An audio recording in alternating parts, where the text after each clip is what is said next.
Pues bienvenidos, bienvenidos. Qué bueno que nos veamos otra vez.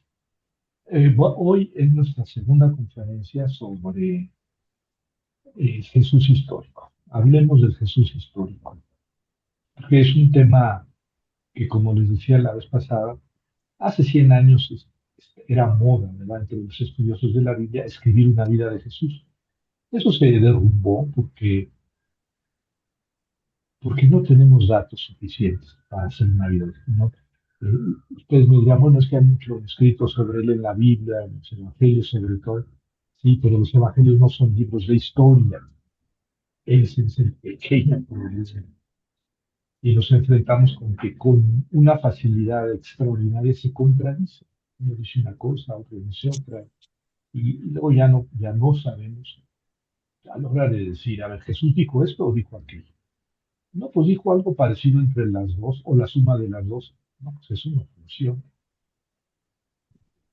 Entonces tendremos que decidir qué es lo que pensamos que dijo. Si es que dijo algo de lo que está ahí. Eh, por eso escribir una vida de Jesús o hablar sobre la vida de Jesús histórico es bien complicado. Y en la actualidad, aunque hay personas que escriben o que investigan sobre la vida de Jesús, este, lo hacen con mucha circunspección, caminando entre espinas por la metodología que hay que seguir y teniendo mucho cuidado de las afirmaciones. Bueno, pues vamos a seguir esa misma línea, tratando pues, de escudriñar qué es lo que podemos decir, por qué lo podemos decir y en qué medida eso que digamos pues es inevitablemente, en cierta forma, pues rellenar aquello que no sabemos con certeza. Bueno, la primera parte es que vamos a hablar de las apariciones de Jesús, estamos hablando del principio de la vida de Jesús, pero quiero hablar de las apariciones en relación con María, porque fíjense que la Virgen María nunca no fue beneficiada con una aparición de Jesús resucitado. A lo mejor me pueden decir o pueden estar pensando, claro que Jesús se le apareció a su mamá, Javier, no seas tonto. No, pues a lo mejor sí se le apareció. Lo que quiero decir es que ningún texto dice que Jesús se le apareció a su mamá resucitado. No, no tenemos ningún dato. El primer texto que tenemos sobre las apariciones de Jesús, fíjense que está en la primera carta a los Corintios, porque las cartas de Pablo se escribieron todas antes de los evangelios. Los primeros textos del Nuevo Testamento son las cartas de Pablo. Y uno de los primeros textos de Pablo son las cartas a los Corintios. Y les quiero leer lo que dice en el capítulo 15 de la primera carta a los Corintios. Ahora, hermanos, quiero recordarles el evangelio que les anuncié, el que ustedes recibieron y en el que perseveran firmes, gracias al cual se salvarán si lo conservan tal como yo lo anuncié. De lo contrario, habrían creído en vano, porque les transmití en primer lugar lo que a mi vez recibí. Fíjense, transmití lo que recibí, es decir, está siendo un eslabón en la cadena de la tradición. Que Cristo murió por nuestros pecados según las Escrituras, que fue sepultado y que resucitó al tercer día según las Escrituras. Y aquí empieza lo que más nos interesa, que se apareció a Cefas, Simón Pedro, y más tarde a los 12. Después se apareció a más de 500 hermanos a la vez, la mayoría de los cuales viven todavía y otros han muerto. Después se apareció a Jacobo y luego a todos los apóstoles. Y por último se me apareció también a mí, que soy como un abono. Este texto pues, es el más antiguo que tenemos sobre las apariciones. Y fíjense que no habla de aparición a María, a más de 500 hermanos. Yo no sé si entre esos 500 hermanos estaría María, pero Pablo no tiene el cuidado de decirnos, y entre esos 500 estaba María. Eh, no tenemos derecho a excluirla, pero tampoco a incluirla, si Pablo dice. Y es el único que estaba ahí, y Pablo es el único que habla de esa aparición a más de 500 hermanos. También es el único que habla de una aparición a Jacobo. Jacobo el hermano. No es lo mismo que Santiago, pero no es Santiago el hermano de Juan, Santiago el mayor, ni Santiago el menor, es Jacobo el hermano de Jesús. Eh, y luego dice, se me apareció a mí, dice Pablo. No voy a entrar en detalles, pero cuando Pablo narra, Lucas en los Hechos de los Apóstoles narra tres veces la conversión de Pablo. Y en dos de ellas Pablo es el que la está narrando. Claro, Lucas escribe, Pablo es el que está narrando y nunca se le aparece Jesús. Claro que sí, Javier, cuando iba de camino de Damasco, sí, pero Pablo no vio a Jesús. Vio una luz que lo dejó ciego. Estuvo 3 días ciego. Eso está en las tres narraciones. No vio nada, no vio nada. Escuchó una voz que le decía, Pablo, Pablo, ¿por qué me persigues? ¿Quién eres tú? Yo soy Jesús aquí, pero no veía nada. Estaba de hecho ciego. Había quedado ciego Pablo. Entonces, ¿qué quiere decir eso? Se me apareció a mí. Mm, ¿Ven? Sí, no, no sabemos qué significa. Se me apareció. Mm, ahí les dejo la duda, ¿verdad? Se me apareció, y, pero si en las narraciones dices tú mismo que no viste nada. Podríamos traducir este se me apareció o entenderlo como un tuve experiencia de, ¿verdad? Porque ni siquiera una visión que ves, pero él no vio nada. Bueno, después en el Evangelio de Marcos, es el texto que se escribe después de las cartas de Pablo, el primero de los evangelios es el de Marcos, y Marcos en el capítulo 16 no habla de ninguna aparición. Es curiosísimo el Evangelio. Voy a leer el capítulo 16 de Marcos, porque es el último, y ahí termina, donde voy a pararme, ahí termina el Evangelio de Marcos. Dice, cuando pasó el sábado, María Magdalena, María la madre de Jacobo y Salomé compraron perfumes para ir a ungir el cuerpo de Jesús. El primer día de la semana, muy temprano, apenas salió el sol, fueron al sepulcro y se preguntaban quién nos quitará la piedra del sepulcro, pero al fijarse se dieron cuenta de que la piedra ya había sido retirada y eso que era muy grande. Al entrar al sepulcro vieron a un joven vestido con una túnica blanca, sentado a la derecha. Como ellas se asustaron, él les dijo, no se asusten. Aquel al que buscan, Jesús, el de Nazaret, el crucificado, resucitó. No está aquí. Miren el lugar donde lo habían puesto. Vayan ahora a decir a sus discípulos y a Pedro, él irá delante de ustedes a Galilea y allí lo verán, tal como les dijo. Fin del Evangelio. Entonces, no hubo apariciones. Aquí es un joven que dice a las mujeres que van al sepulcro, son tres, que no está ahí Jesús, que resucitó, que vayan a decirle a los discípulos que vayan a Galilea. Pero me comí un versículo. El último versículo dice, ellas salieron huyendo del sepulcro, asustadas y desconcertadas, y de tanto miedo que tenían, no dijeron nada a nadie. O sea que las mujeres no solamente no fueron a anunciar no vieron a Jesús resucitado, sino que no fueron a anunciar. Eh, entonces, en el Evangelio de Marcos no hay aparición. Después hay un texto que se ha pegado al Evangelio de Marcos, pero que no es de Marcos, que sí habla de una aparición o de dos apariciones, pero el Evangelio de Marcos no tiene aparición. Mm, Es muy interesante. ¿Cómo Marcos terminaría su evangelio? A ver, piensen, ¿por qué razón terminaría Marcos diciendo, ellas se fueron del sepulcro y no dijeron nada a nadie? Punto final. ¿Por qué terminaría Marcos así el evangelio? Y yo creo que eh, porque así fue la realidad. Ándale, ándale. Es decir, Jesús no se apareció. ¿Cómo supo la comunidad cristiana que Jesús había resucitado? Porque lo experimentaron vivo. Lo experimentaron resucitado, lo sentían entre ellos, pero apariciones físicas no hubo. Bueno, así está el Evangelio de Marcos, ¿verdad? No, no estoy yo ahorita peleándome.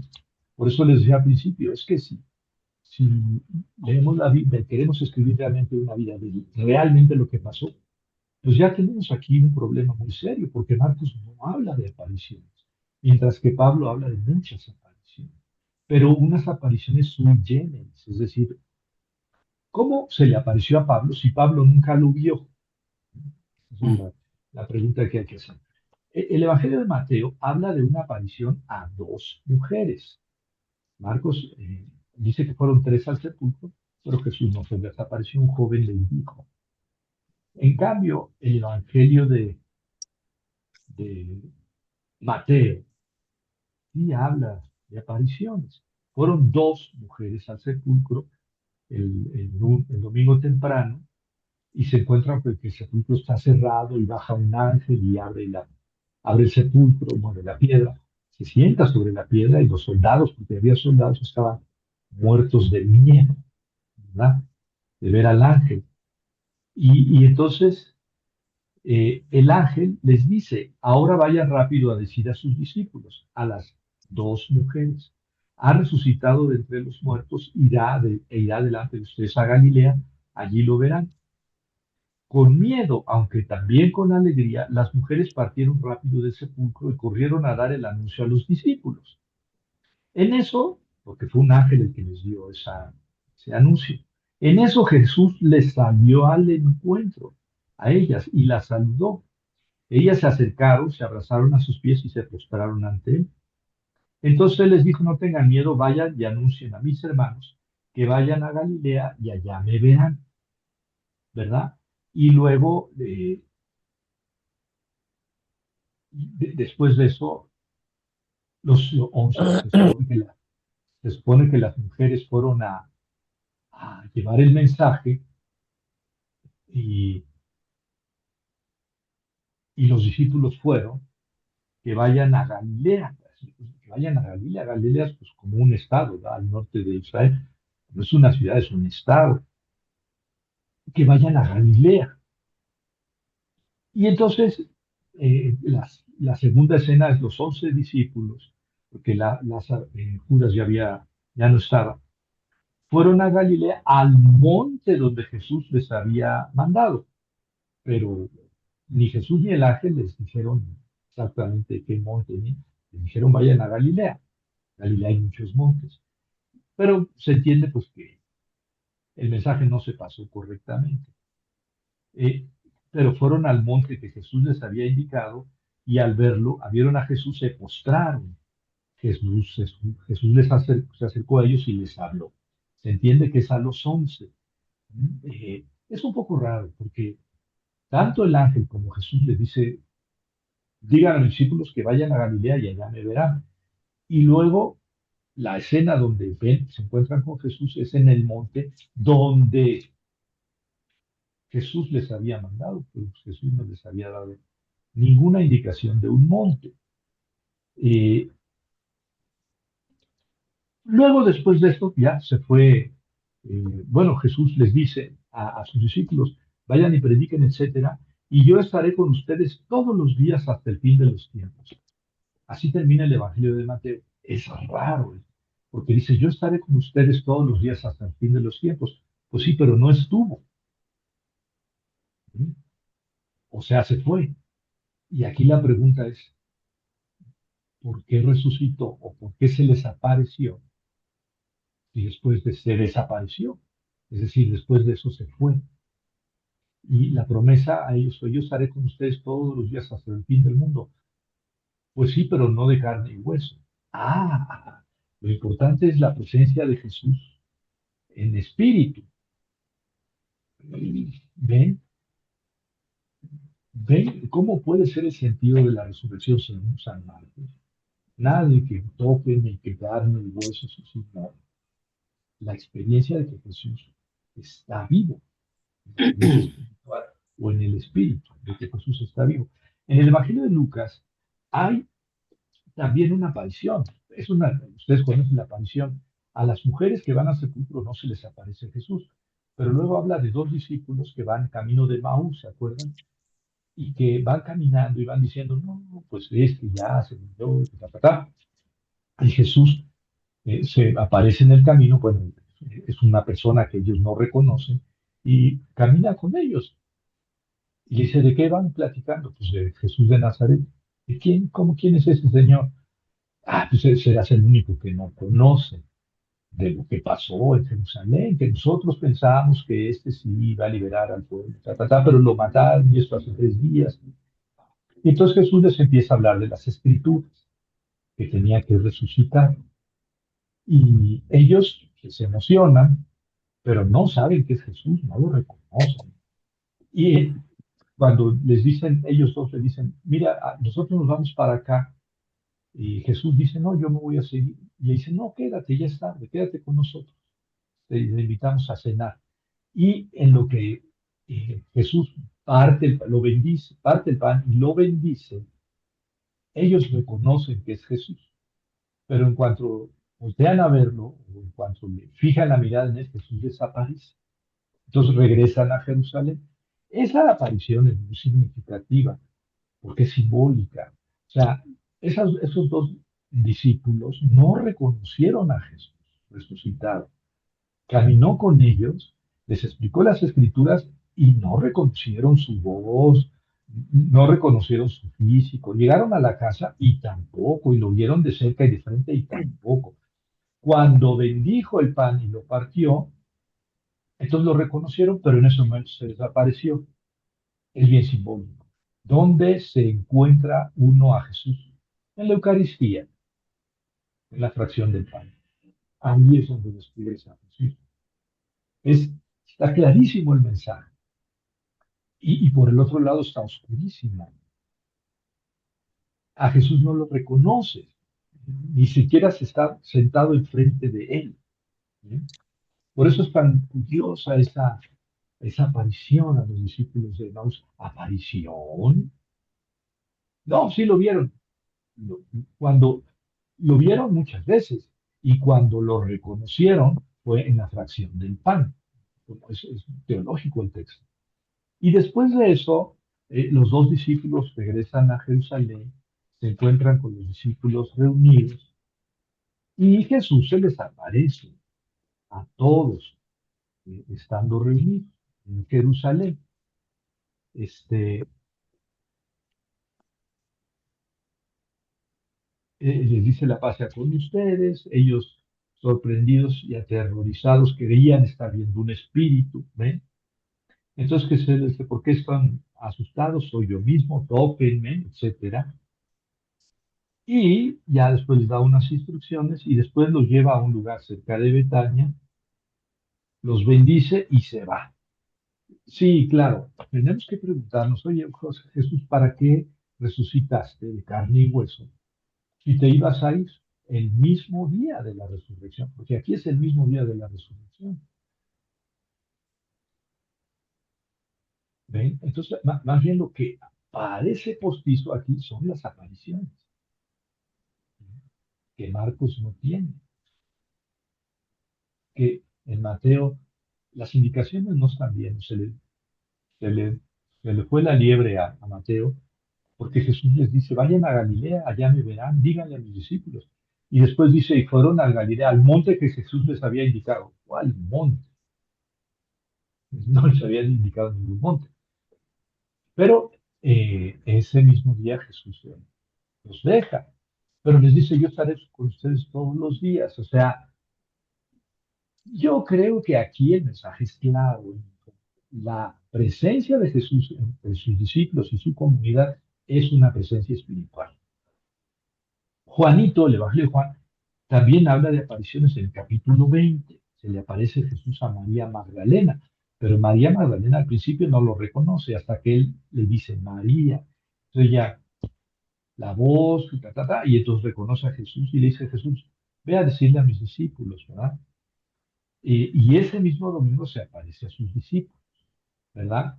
Eh, Ellos se alegraron de verlo. Y 8 días después, porque ya es diferente de Lucas. Lucas dice que ese mismo domingo se fue al cielo. Desapareció Jesús. Mientras que Juan dice que a los 8 días estaban reunidos pero estaba Tomás con ellos, el que no, uno de los que no había estado, el que no había estado 8 días antes cuando Jesús le había aparecido. ¿Y por qué Jesús se les vuelve a aparecer? Pero eso es bien importante este texto, porque Jesús le dice a Tomás, no seas incrédulo, pon tu mano en mis llagas, etcétera. Y entonces Tomás dice, sí, sí creo, Señor. Y Jesús le dice, tú crees porque me has visto. Dichosos los que creen sin haberme visto. Ah, o sea que los dichosos verdaderos, o más dichosos son los que creen sin haber visto. Ujú. Tal vez ese sea el punto de las apariciones. Dichosos los que creen sin haber visto. Bueno, y después Jesús se les aparece una vez en el lago de Galilea, etcétera, y habla con Pedro y todo eso en el capítulo 21 de San Juan. Pero ahí tienen las apariciones de Jesús en los evangelios y en la primera carta a los Corintios, que nos dejan muchas dudas sobre el aspecto físico de Jesús en la resurrección, o si hubo aparición, cómo eran las apariciones. En general queda la impresión de que los discípulos reconocieron a Jesús mucho más por la convicción que tenían de que Jesús estaba vivo, de que Jesús estaba con ellos, que haber visto, por haberlo visto físicamente. Las apariciones no son pruebas de la resurrección, no, no es el objetivo de las apariciones que sean pruebas. ¿Por qué? Porque Marcos no tiene apariciones. Uno, se me apareció a mí, pero tú no lo viste, Pablo. ¿Qué quieres decir con eso de aparición? Los discípulos de Maús lo reconocieron en la fracción del pan. Ven, o cuando Jesús lo dice en el último texto que habla de las apariciones, dice Jesús a Tomás, y tú crees porque has visto. Dichosos los que creen sin haber visto. Es decir, lo más importante es la fe para experimentar, sentir o saber que Jesús está resucitado. Tampoco el sepulcro vacío es una prueba, no. Les voy a poner una prueba de que el sepulcro vacío no es una prueba. Van los romanos que estaban haciendo guardia en torno al sepulcro con los jefes de los sacerdotes y les dicen, miren lo que pasó. Y narran de que el ángel bajó, movió la piedra, Jesús ya no estaba dentro, etcétera. O sea, en una resurrección totalmente clara, con muchos testigos, claro. Mateo es el único que pone a guardias en el sepulcro, que los había mandado poner Poncio Pilato por instigación de los jefes de los sacerdotes. Marcos, Mateo y Lucas no hablan de esa guardia. Y Pablo nunca habla del sepulcro vacío. Pablo, que escribe antes, nunca habla del sepulcro vacío. Y dice, yo les transmití lo que a mi vez recibí, que Jesús resucitó y que se apareció. Oye, ¿y el sepulcro vacío? ¿Por qué?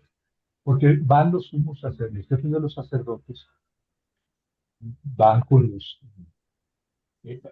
cuando están los soldados explicándoles lo que pasó, los jefes de los sacerdotes les dicen a los soldados, ustedes vayan con Pilato y díganle a Pilato que ustedes se durmieron y que cuando estaban dormidos vieron que los discípulos vinieron y se robaron el cadáver. Eso está ahí en el capítulo 28 de Mateo. Y esa dice Mateo, esa tradición o historia, esa mentira, corrió entre los judíos hasta el día de hoy. Bueno, pero ya tienen ahí una prueba de que el sepulcro vacío no es prueba de nada. ¿Por qué? Pues se robaron el cadáver.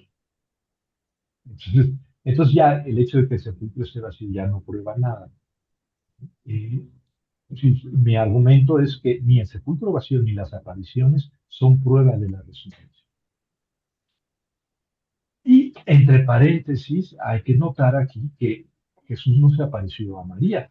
Marcos no habla de la aparición. Mateo dice que se apareció a dos mujeres, pero dice sus nombres, María Magdalena y no por el nombre de la otra.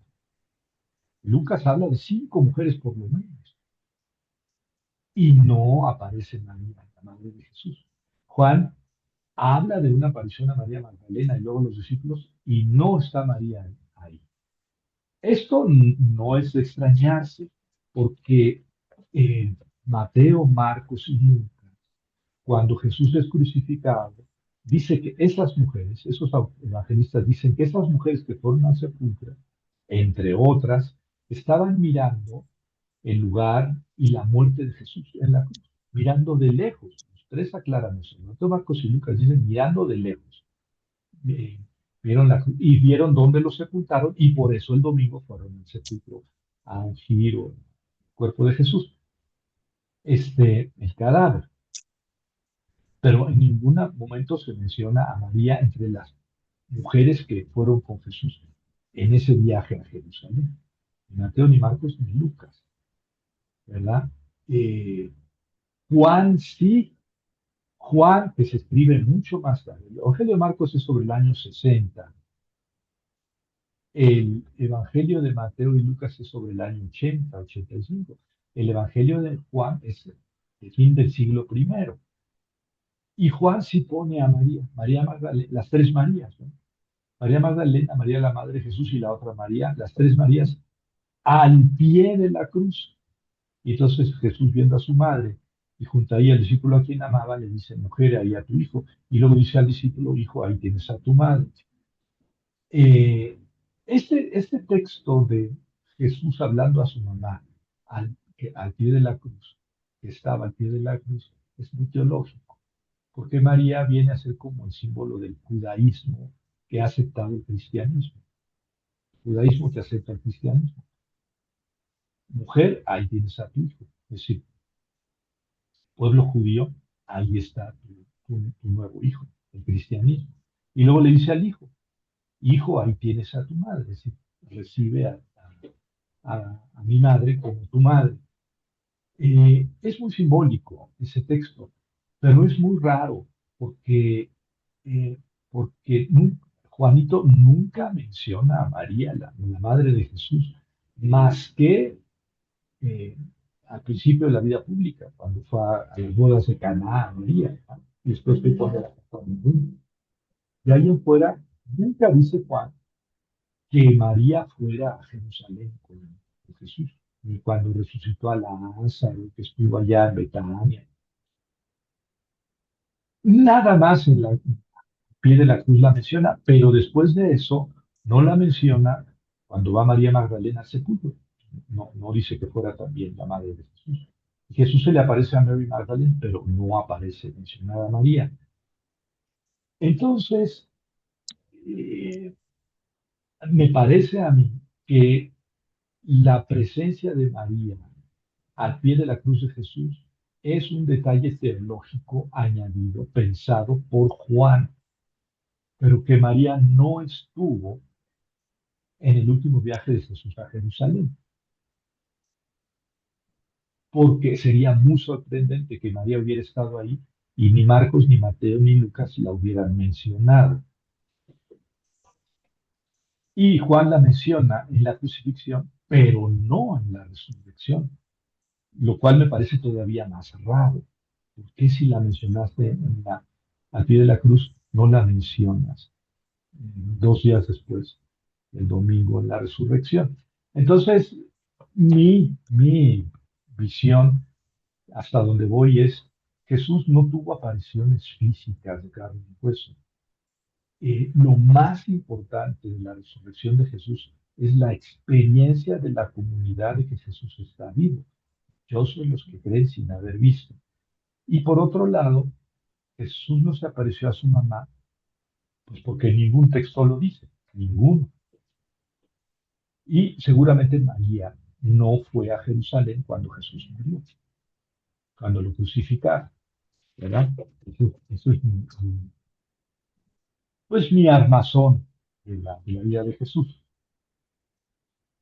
Eh, Ahora la virginidad de María, la virginidad de María. Y hemos hablado de eso tanto en la conferencia anterior como en otras conferencias sobre los hermanos de Jesús. Sobre la que María fue virgen a la hora de dar a luz o a la hora de concebir a Jesús, solamente lo dicen perdón, Mateo y Lucas. Pablo nunca habla de eso. Sería muy raro que María hubiera concebido a Jesús siendo virgen y que Pablo nunca se le hubiera ocurrido, nunca hablara de eso. Está rarísimo. Tampoco Marcos, ya sobre el año 60 y tanto, 67, 65, 70, que escribe Marcos, eh, no habla nunca dice que María fuera virgen cuando concibió a Jesús.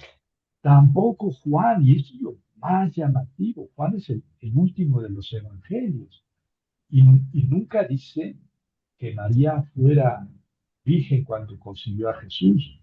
Oye, Javier, pero me acabas de decir que Jesús le dijo a Juanito, hijo, ahí tienes a tu madre. Y luego le dijo, primero le dijo a su madre, madre, ahí tienes a tu hijo. Y luego le dijo a Juanito, o al discípulo amado, hijo, ahí tienes a tu madre. Y desde aquel día el discípulo la tomó, ¿verdad? La tomó como, ah, digamos, bajo su cuidado. Y sería muy raro pensar que María estuvo conviviendo con Juan, y así es la tradición, que la Virgen María vivió con Juanito. Sería muy extrañísimo que María haya vivido con Juan, en primer lugar porque tenía otros hijos, ya lo hemos visto, Jacobo, José, Simón, Judas y por lo menos tres mujeres. Pero en segundo lugar, porque Juan nunca habló de la concepción virginal de Jesús. Nunca, never, en su evangelio no está. Parece ahí que, bueno, pero eso es un texto muy discutido y la mayoría de los autores dicen, no, aquí no, está mal. El texto está mal y no habla de la concepción virginal de Jesús. No bien, algunos autores han querido ver ahí que Juan habla de la concepción virginal de Jesús, pero el problema más que teológico es textual, ¿verdad? Y la inmensa mayoría de las copias y de los códices que tenemos no hablan de esa concepción virginal. Sería bien raro que el Evangelio de Juan tampoco hablara de eso. Entonces, tenemos que discutirnos si Jesús fue concebido originalmente. Tenemos nada más los textos de Mateo y Lucas y nada más en los primeros capítulos, en los primeros dos capítulos de cada uno de sus libros donde se habla pues, de la historia de la concepción y el nacimiento de Jesús. Después de eso ya no se vuelve a hablar de la concepción virginal de María. Incluso se habla de los hermanos de Jesús, etc. Eh, pero ese no es el problema, sino si Mateo y Lucas creyeron realmente que María concibió a Jesús siendo virgen, porque puede ser, es que la concepción virginal se daba con cierta frecuencia en los héroes de antigüedad, los reyes, ¿verdad? No, era una cosa común. ¿No? El gran rey tal fue concebido de madre virgen. Eh, Aquí el problema es si Mateo y Lucas pensaban que Jesús había sido concebido de madre virgen o el hecho de que hablen de que Jesús fue concebido de madre virgen es una manera de decir que Dios había escogido a este niño, a este hijo, desde el seno de su madre de una manera especial para una misión especial. Porque eso es más o menos las concepciones virginales de los grandes héroes de la antigüedad. Y más que mostrar que no hubo participación de un varón, semen de un varón, relaciones sexuales. Lo que están queriendo decir es que hubo una gran intervención de Dios. Este niño es un milagro, ¿verdad? ¿Por qué? Porque, ¿qué más da que en Jesús, en este caso, cualquiera de aquellos otros héroes, hayan tomado, hayan nacido después de una relación sexual? Es un ser humano que después de una relación sexual, pues puede ser Dios, aunque haya sido concebido a través de una relación sexual. No, que el hecho de que haya sido concebido sin concurso de varón es muestra de que es Dios. Pues no, no, no, porque esa historia se narraba antes. y no quería decir que el niño era Dios, porque iba a ser Dios. Nació de un cuerpo de una mujer, tomó cuerpo humano de una mujer. Es decir, es humano porque tomó cuerpo humano de una mujer. Bueno, pues qué más da que tome cuerpo humano de un hombre y de una mujer, es decir, de un espermatozoide y de un óvulo. Eh, es que no es un argumento correcto decir, es que si fue concebido originalmente es porque es Dios. Pues no, no, no sé por qué. Puede ser tan Dios concebido después de una relación sexual como no ser Dios habiendo sido concebido originalmente, porque finalmente tiene un cuerpo humano formado en las entrañas y de las células de un ser humano, que es María. Eh, entonces el problema aquí es si Mateo y Lucas creían realmente que María había sido concebida originalmente, o es una manera que ellos utilizan para decir, esta persona, Jesús, es un personaje elegido por Dios desde su nacimiento. Es uno de los grandes héroes de la humanidad, concebido milagrosamente, cuya vida es milagrosa. Eso es lo que estarían queriendo decir, mucho más que el hecho físico de la virginidad de María. Pablo no habla de la concepción virginal, ni Marcos, ni Juanito. Los dos que hablan de eso son Mateo y Lucas. Ese es mi punto de vista sobre la concepción virginal. ¿Verdad? En el Evangelio de Santiago, un evangelio apócrifo que se escribe 150 años después, a finales del siglo II, años 180 por allá, después de Cristo, ese protoevangelio de Santiago, Jacobo dice que sí, que María concibió a Jesús siendo virgen y que nació Jesús siendo virgen María, o sea, atravesó Jesús la matriz de María, así como un rayo de luz atraviesa un vidrio, ¿no? Porque no podía romper su himen, porque hubiera perdido María su virginidad en el parto. Y tampoco fue virgen, tampoco tuvo relaciones sexuales María nunca más, porque fue virgen. Eso ya lo discutimos en aquella conferencia, ¿verdad? En el año 383 se declaró el dogma de la virginidad perpetua, ¿verdad? De que María nunca concibió a Jesús siendo virgen, pero luego ya se mantuvo virgen siempre. Pues sí, pero tenemos en los evangelios, y de esto ya hablamos en aquellas conferencias, los evangelios se habla de hermanos de Jesús, ¿verdad? Y ahí sí no se vale arrancar esos renglones o borrarlos o tacharlos porque no, era virgen siempre. Y dicen los textos, ¿verdad? Claro que existe el argumento, eh, no es que dice, hermano se refiere a primos. Pues sí, eso puede suceder aquí, pero en el Nuevo Testamento se usa la palabra primo, ¿verdad? Y aquí se utiliza la palabra hermanos, tal cual. Nunca en el Nuevo Testamento se utiliza la palabra hermanos para hablar de primos o parientes. Sí se utiliza en sentido figurativo. ¿Sí? Mis hermanos son todos los que, Jesús lo dice, todos los que oyen la palabra de Dios y la cumplen. Sí, pero eso ya es un sentido claramente figurativo, ¿verdad? Que se diferencia del sentido normal de la palabra hermanos, porque aquí están tu madre y tus hermanos que vienen contigo a buscarte. Dice, ¿quién es mi madre y quiénes son mis hermanos? Los que escuchan la palabra. Ahí se establece claramente el sentido, digamos, original, etimológico de la palabra hermanos y el sentido simbólico, figurativo. Pero nunca en el Nuevo Testamento se utiliza la palabra hermano con sentido de primo, de pariente. Entonces no tenemos derecho a decir, no, no, no, es que eran primos. Bueno, eso ya es hacerle una llave al texto para obligarlo a decir lo que nosotros queremos. Este, bueno, finalmente quiero leerles algo de la novela. Eh, Jesús no se casó, Jesús no se casó como Pablo. Pablo tampoco se casó. Y Pablo era fariseo y era célibe por opción personal. Antes de hacerse cristiano, él ya había decidido ser célibe.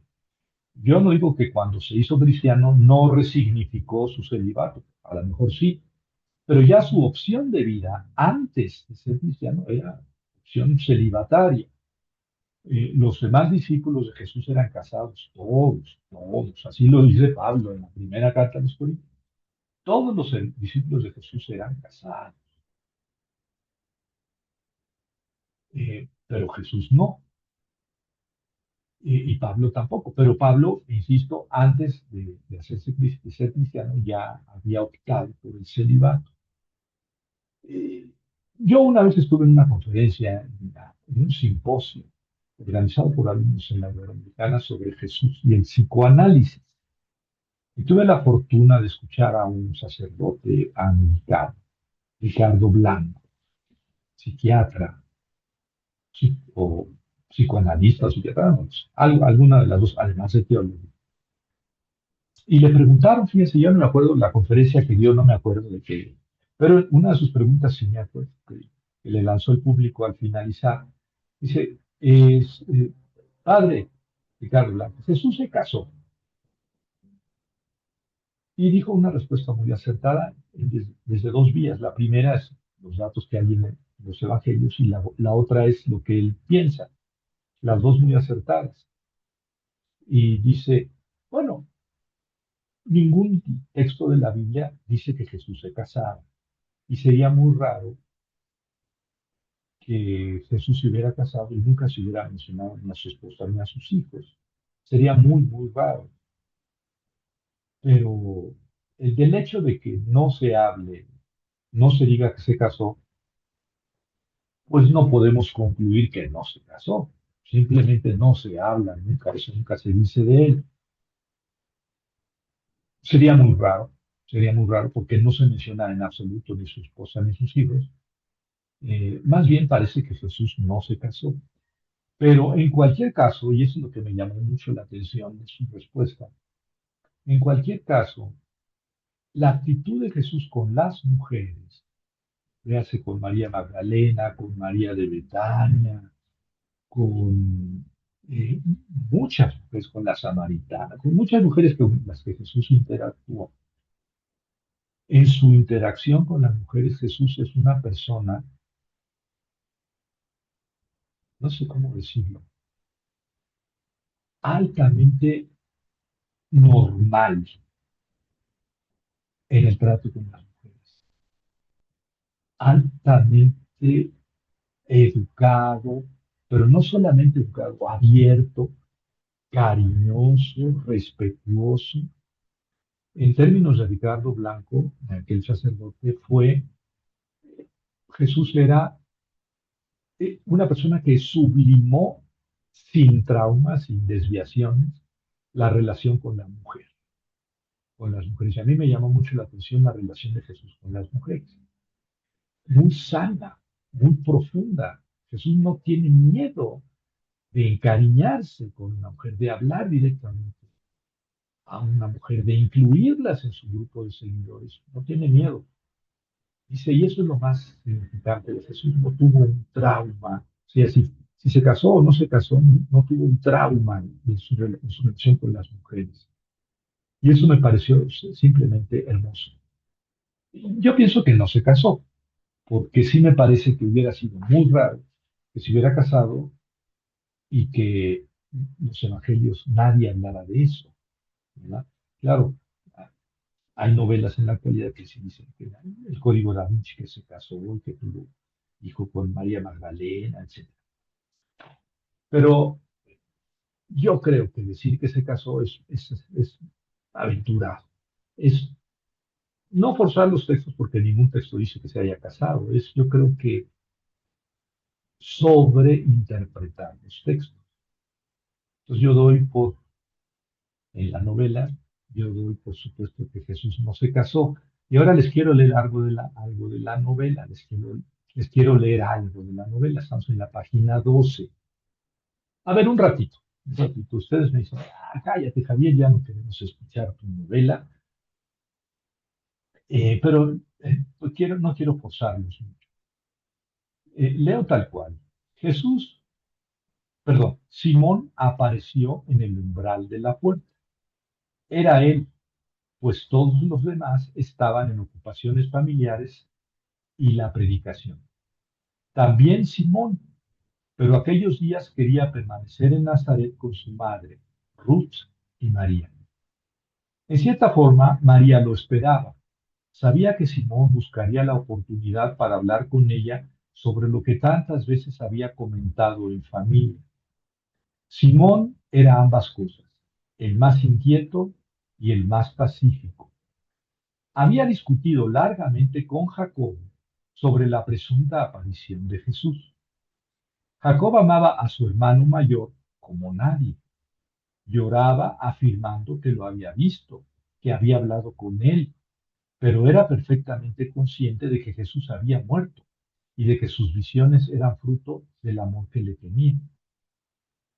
La discusión había versado en que Jacobo no precisaba en qué había consistido su experiencia al verlo resucitado y permitía que la gente se hiciera la idea de que Jesús se le había aparecido en carne y huesos, como si no hubiera muerto, que lo había tocado, que había comido con él, que habían platicado.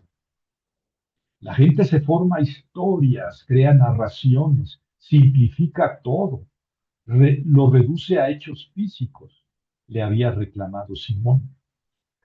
La gente hará eso siempre, por más que les explique lo que pasó y cómo lo vi, había repuesto Jacob. No me puedo dedicar a corregir todo lo que la gente se imagina que dije o que sucedió. Pero es importante. Las narraciones que circulan por ahí desvirtúan tanto la muerte como la resurrección de Jesús. No debemos formar un grupo de seguidores fundamentados en fantasías. No son fantasías, había interrumpido Jacob. No, lo sé. No usé la palabra correcta. Lo que pasa es que los relatos simples siempre resultan complejos. Si Jesús resucitó en cuerpo y huesos, ¿por qué se volvió a ir? ¿No está su sepulcro en Jerusalén? Jesús resucitó, le había dicho Jacob. Eso ya tiene todas las complicaciones del mundo y la gente prefiere representárselo así. ¿Cómo puedes detener, ni siquiera orientar el modo como las personas se representan lo que sucedió? Lo sé, Jacob, había dicho Simón. El punto es que se pierde mucho cuando las cosas se simplifican. Que Jesús esté vivo es mucho más serio que el hecho de que se hubiera aparecido en huesos y carne. Tal vez la persona más indicada para desentrañar el significado de todo eso era precisamente María, la madre de Jesús. Simón no perdería la oportunidad de hablar con ella sobre el asunto. María sabía mejor que nadie que Jesús había resucitado, pero nunca decía que se le hubiera aparecido, que lo hubiera visto físicamente. Jacobo le había recriminado ese silencio, pero ella prefería callar. Tal vez comprendía bien el motivo de la discusión y estaba del lado de Simón. Pero tal vez, pero solo tal vez, Simón tenía necesidad de platicar con ella no solo del tema, sino de varios, muchos asuntos. ¿Por qué no había ido a Jerusalén la Pascua definitiva si sabía que lo iban a matar? ¿Por qué le había negado su presencia en los momentos más difíciles? ¿Hasta dónde creía ella en su hijo? ¿Cuál era precisa y exactamente la misión de Jesús? Y finalmente, ¿cómo experimentaba ella que Jesús estaba vivo? La sombra del umbral se acercó lentamente. Al llegar al lado de María, se hizo claro que se trataba de Simón, el que más se preocupaba de ella, el más cercano y más tierno. Simón la tomó de las manos, la miró y la besó en la frente. Sus miradas se encontraron en intimidad cordial y respetuosa. Simón se sentó a su lado en aquella cama más dura que suave. La madera rechinó un poco, pero no había peligro de que se venciera. La había hecho José. Madre, Ruth te está preparando algo para que comas. No has querido comer nada. Lo voy a intentar, hijo, pero realmente me cuesta mucho trabajo. Todavía tengo la cena en el estómago. Madre, titubeó Simón. Me intriga por qué no fuiste a Jerusalén. María bajó la mirada otra vez al suelo. Sabía que Simón le haría aquella pregunta y quería responderla claramente. En cierta forma, él, como los demás, como Ruth, María y Ana, sabía la respuesta. Pero Simón quería saber algo más, sobre todo acerca de lo que había pasado en Jerusalén en los días siguientes. Todos sabíamos que lo iban a matar. Jesús mismo lo había predicho. Las tensiones con los sacerdotes y con el templo se habían vuelto insostenibles. Lo hubiera acompañado, pero era algo demasiado doloroso. Creo que más para mí que para él. Tenía esa convicción interior que, como tú sabes bien, lo hacía perder toda clase de temores. ¿Quisiste evitarle tu sufrimiento? Preguntó Simón. Sí, respondió volviendo a levantar su mirada para encontrar la de Simón. Sus ojos estaban húmedos, pero no derramó una lágrima. Simón volvió a tomarle las manos y guardó silencio. María había acompañado a Jesús en numerosas ocasiones después de aquella en la que había supuesto que Jesús estaba alterado y que accedería a volver a Nazaret para tranquilizarse en casa. Se había vuelto incluso una ferviente admiradora. Su incansable actividad había supuesto, en más de una ocasión, un auxilio imprescindible, sobre todo en momentos en que algunos de sus seguidores y seguidoras lo habían dejado arriesgarse solo por terrenos peligrosos, arriesgarse solo por terrenos peligrosos. Aquel penúltimo viaje a Jerusalén había sido riesgoso y varios habían decidido no ir con él, pero ella había estado a su lado todo el tiempo, apoyando y sugiriendo estrategias. Es falso que María solo iba con él para ayudar en los menesteres más pedestres. A ella se debió el cambio de itinerario, por ejemplo, para no quedarse en Jerusalén, sino en Betania, para evitar que los espías de los sacerdotes los hostigaran todo el tiempo. Pero no solo eso. María era siempre un regazo amable para aquel hombre que parecía no necesitar un lugar donde reposar la cabeza. Con frecuencia, el diálogo entre ambos se reducía a alguna mirada, una palabra, incluso al simple hecho de estar juntos. Hubiera querido estar ahí, pero en cierta forma yo sabía todo lo que iba a pasar.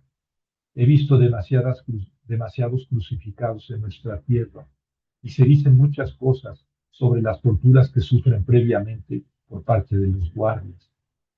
Lo hubiera soportado como él, junto a él, pero sé que eso le hubiera añadido un dolor que yo le podía ahorrar. ¿No hubiera sido un consuelo para él, quiero decir, el verte ahí? Claro que sí, hubiera sido, pero él no lo necesitaba y quiso evitarme. ¿Él te lo pidió? Preguntó Simón. No, no directamente. Yo adiviné o supe que él lo prefería así. Ahora no estoy seguro de haber interpretado bien su voluntad, pero no lo lamento. No tuve que haber visto su muerte para saber que estaba decidido a dar el último paso, para saber que iba a morir como el más valiente de los mártires. Por otro lado, estoy segura de que él me sentía a su lado, que no dudó jamás de mi completo acuerdo con lo que estaba haciendo. Pero tú, madre, repuso Simón, ¿supiste de su muerte en el momento preciso? Bueno, ya que los piqué, pues al final del próximo año compran la novela y la leen, pero ahora quiero leerles otro diálogo de Simón con María. Eh, Unos días después de la conversación con su madre, Simón quiso volver a estar a solas con ella para preguntarle sobre otro asunto que le inquietaba vivamente.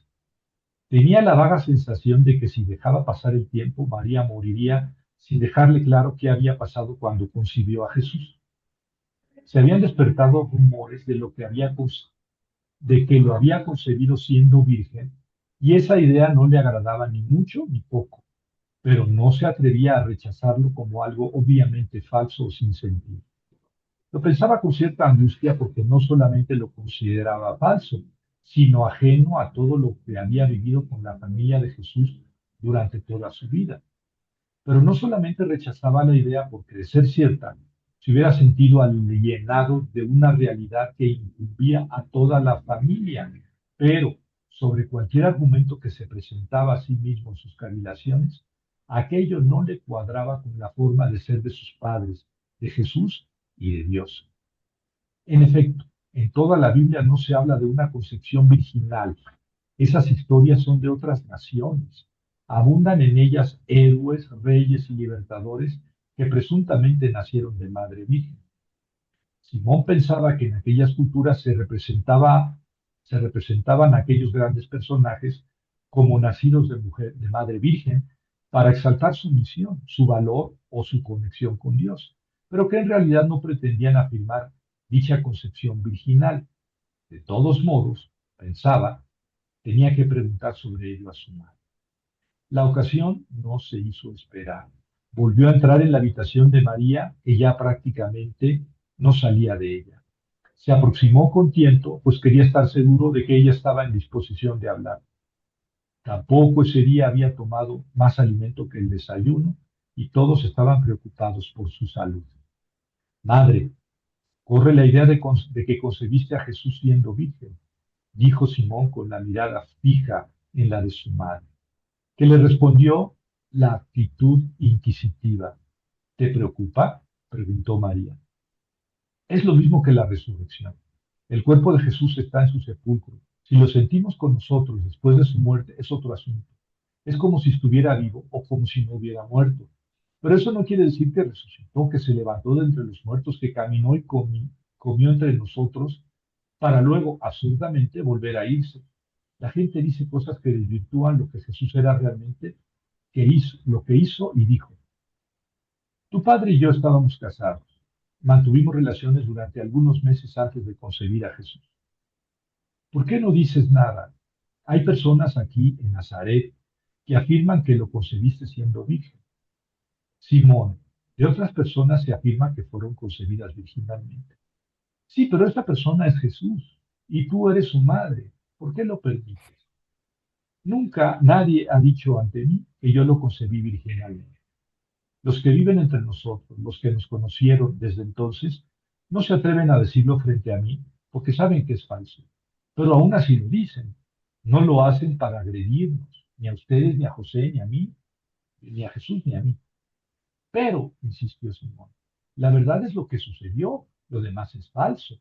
No creo que en este asunto sea válido hacer afirmaciones que no corresponden con la realidad. No solo lo que sucedió, también lo que sucede. La gente ve en Jesús a un ser casi divino. Es como si Dios se hubiera posesionado de su cuerpo desde antes de nacer. Supongo que es lo que quieren decir con eso de que yo era virgen cuando nació. Y es algo que yo también creo. Jesús es nuestro Hijo, pero entregó su vida a una misión divina como si Dios hubiera tomado posesión de su alma, de su voluntad. Pero Jesús siempre fue Jesús, no era un poseído ni un ángel encarnado, repuso Simón. No, Simón, me refiero a que Dios se manifestó en él, o él quiso manifestar a Dios en su vida. Pero eso es diferente de que tú lo hayas concebido siendo virgen. Tienes razón, pero no voy a salir todos los días a gritar que lo concebí como se conciben todos los seres humanos. Bueno,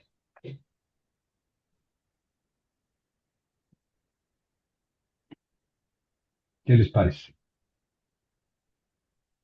¿Estaban viendo el texto o no? ¿De qué, perdón? ¿Estaban viendo, estaban viendo el texto No, que estaba leyendo? el No, texto no, no doctor, aparece, no, no, el texto no no aparece. lo, pero Yo bueno, creí. se puso en Entonces, lo práctica importante, esta tradición judaica Estaba haciendo un de la audiolibro. escucha. El, lo que, el- unos comentarios, no sé, lo voy a hablar sin, a lo mejor sin toda la información completa. En todos los evangelios se menciona que Jesús fue crucificado. sí, Ok.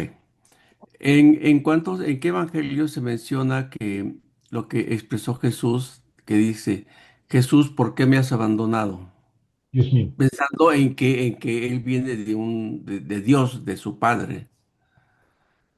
Bueno, eso está en Eh, Mateo y Marcos, nada más. En Mateos nada más se dice, o sea, pero no Pero quiero llegar ojo, a lo siguiente, ¿no? Quiero llegar a lo siguiente. Luego, ya habíamos comentado en esta clase o en estas conferencias o en el taller de hebreo, de que se crea se crea el catolicismo y la creencia en Jesús porque los judíos no aceptaban a los gentiles, que era donde se formó toda esa corriente del cristianismo. Entonces, al no ser aceptados en el judaísmo, crean su, su iglesia, su creencia. Y entonces, todos estos evangelios, entendería yo que se crean o se escriben para para darle fuerza a Jesús y a su iglesia, y fueron escritos en diferentes momentos. Y hay muchas, lo que tú nos has platicado, muchas contradicciones a veces entre lo que dice uno y lo que dice otro. Y obviamente, como tú, bueno, no obviamente, y como tú lo has mencionado, tú como historiador, pues estás planteando lo que los textos dicen.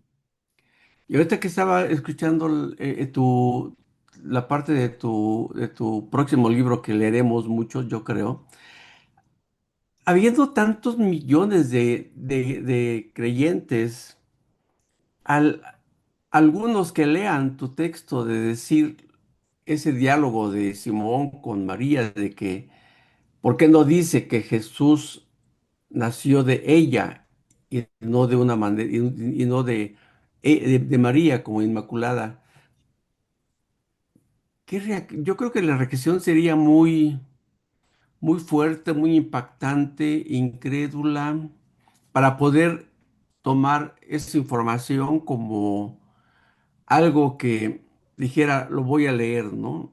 En lo personal, yo lo he escuchado y como una información de alguien tan preparado como tú, pues me parece interesante lo que tú comentas, ¿no? Pero me pongo a pensar en todos aquellos sí, cristianos que dirían, pero ¿qué dice Javier? ¿Quién es un Javier, escándalo. no? El escándalo, exactamente, el escándalo, ¿no? Es mi Sí, comentario. muchas gracias. Me voy a No, limitar de a qué. esto último nada más. Claro, yo pretendo que esta novela sobre Jesús tenga, a diferencia de muchas otras novelas sobre Jesús, tenga detrás todo un estudio científico de los textos evangélicos, de los textos del Nuevo Testamento. O sea, no quiero imaginarme la vida de Jesús tal como yo me la imagino y decir, no, yo me estoy imaginando la vida de Jesús a partir de lo que dicen los textos. Sí, Eh, sí, sí, sí. detrás de una... Y entonces pretendo presentar una novela que sí puede ser ilegible, o sea, escandalosa para muchos, pero finalmente fundamental científicamente. Eso es lo que yo estoy proyectando como novedad, porque novelas sobre Jesús, pues sí, hay muchas novelas que se han escrito sobre Jesús, Sí, pero, pero son novelas, ¿verdad? Son eh, ideas que tiene el autor. Recuerdo aquí el Evangelio de Lucas Gavilán. Bueno, sí, pero esta quiere ser una novela, digamos así, eh, que no genere escándalo por generar escándalo, sino que genere cuestionamientos. Saber por qué dices eso. Ah, caray. Pues el que se pone a leer va a tener que preguntarse, ah, caray, tiene fundamentos, está diciendo, está respetando entonces. Porque si yo digo, sí, María fue virgen, María concibió a Jesús siendo virgen, pues sí estoy de acuerdo con Mateo y Marcos, pero no estoy de acuerdo con Pablo, con Marcos y con Juan. Y uno tendría que preguntarse, ¿y por qué ellos no habían de hablar de la posición original? Más bien aquí es, ¿por qué Mateo y Lucas sí? En fin, esa es mi apuesta, ¿no? Proponer algo, sí. bueno, que esté fundamentado, digamos. Pati, gracias por tu comentario. ¿Verdad? Maestro, en tu libro vas a poner las citas de donde, o sea, nos vas a hacer la tarea. Porque, por ejemplo, cuando hablas de la consternación de Jesús, o sea, en este momento yo entiendo en lo que nos acabas de leer, porque ya nos lo explicaste, pero yo creo que estaría bien el fundamento de donde tú lo tomas, lo mismo cuando el fundamento que das, porque ya nos lo explicaste, porque María no, o sea, ¿por qué tú dices que María no estuvo al pie de la cruz? Digo, yo sé que eso sería como hacernos la tarea, ¿no? Que tu libro habría que leerlo, este, así como de investigación, más que novela, sino como de investigación, porque dice esto y buscarlo, pero sería una tarea muy grande, maestro, y si tú ya la hiciste, pues mejor, danos las claves. Esa es una. Y la otra, ¿vas a hablar en algún momento de la encarnación? Porque por lo que estás, hablando en estas, en estos estudios que nos estás dando, pues entonces a mí en lo personal, pues me entra duda esto de la encarnación, ¿no? De Dios en Jesús. Supongo que lo vas a tocar. Sí. Gracias, maestro. Al contrario, Pati. Sí, va a ser un ¿Puedo pleito hablar? de Simón con alguien. Con alguien se va a pelear ¿Puedo sobre hablar? esa idea. Eh, ¿Puedo hablar? Soy sí, Lorenzo. sí, sí, Lorenza. Bueno, Y hace que después va fue, Jaime y con Jaime sus hermanos. Mm. según recuerdo en el Tanakh, 1000 años antes del nacimiento de Jesús, hay otro personaje que no nace de madre virgen, pero sí por la aparición de un ángel, que es Sansón. En cuanto al comentario en la cruz, pues eso viene de los Salmos. No me acuerdo si es el 21 o el 22, donde dice Elí, Elí, lama sabactani, ¿por qué me has abandonado? Porque Sí, Jesucito era judío, mantenía el rito judío, quizás no sí, apegado al templo, pero sí judío, sí, mi punto sí. de vista. Muchas gracias. Muy puntual, muy preciso. Sí, Dios mío, ¿por qué me has abandonado? Es un salmo, es el Salmo 22. Es el principio del Salmo 22. Y los judíos, como los cristianos, rezaban y rezan con salmos, la oración Y más Teilín, importante. lo que yo conozco Es- de Teilín es que se traduce como agradecimiento. Tefilim,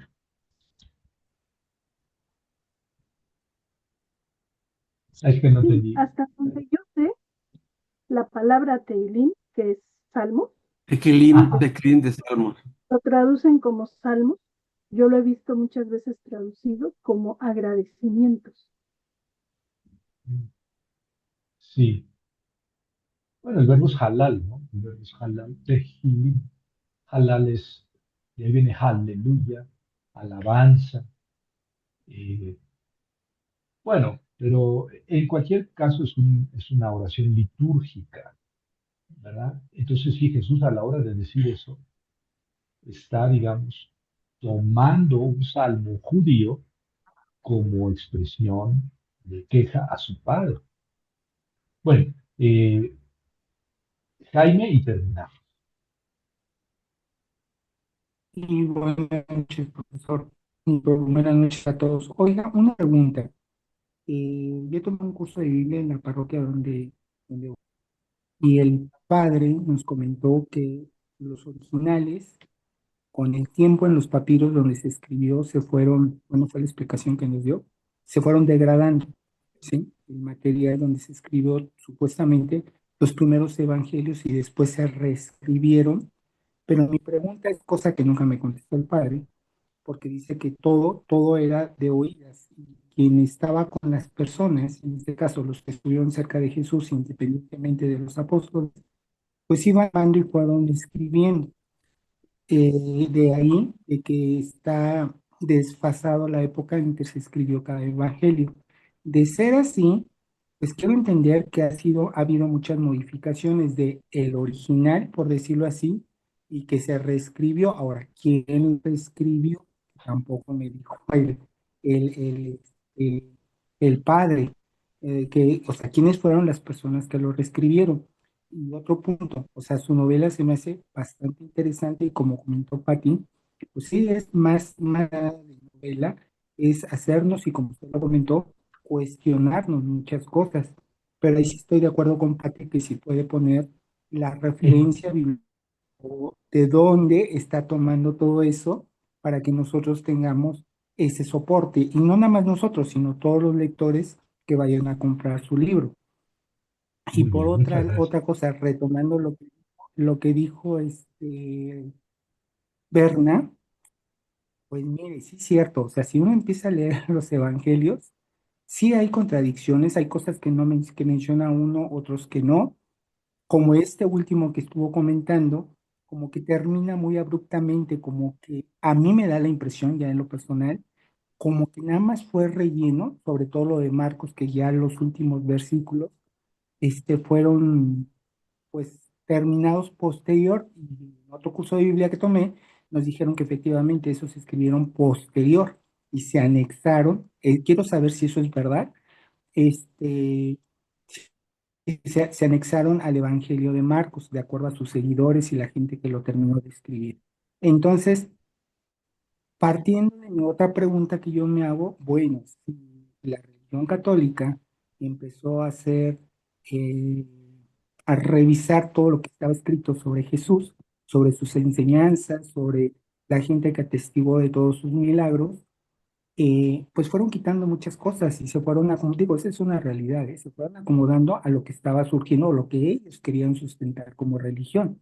Entonces, puede ser muy factible, digo, yo no lo puedo este, pues asegurar, pero puede ser muy factible que muchas cosas verdaderas los quitaron. ¿Por qué? Porque no encajaban de acuerdo a la idea original y que después se fue desarrollando de manejarlo como religión, ¿sí? Eso es lo que yo le quería preguntar, profesor. Sí se me hace bastante interesante todo esto, sí nos hace reflexionar, independientemente antes de que tuviera el gusto de tomar cursos con usted, siempre me he hecho preguntas, pero los sacerdotes siempre las evaden. Entonces, Sí, ¿por qué? Porque soy muy directo, porque sí, soy cómodo, lo sé, pero soy una gente que pienso. Entonces, a mí sí me gusta que me digan sí, realmente cómo son las cosas, ¿no? Entonces, hay otras corrientes en donde Jesús lo tienen como sí. un gran maestro. Ujú. Bueno, Y no como una deidad.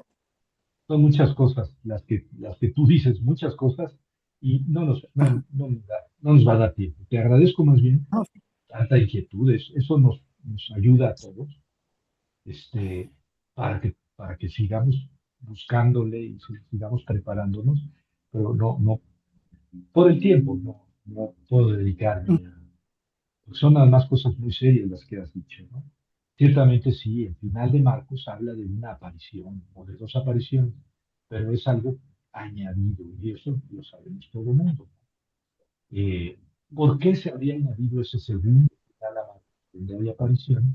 Porque no les gustó que Marcos terminara sin apariciones. Tal vez no entendieron la profundidad del Evangelio de Marcos al terminar bruscamente con la afirmación de que no dijeron nada a nadie. ¿Cómo? No dijeron nada a nadie. Entonces, ¿cómo surgió el cristianismo? Yo creo que ahí está la respuesta. La fe en la resurrección es fe, es experiencia. Y en la comunidad lo sintió a Jesús vivo y de ahí surgió el cristianismo en la iglesia.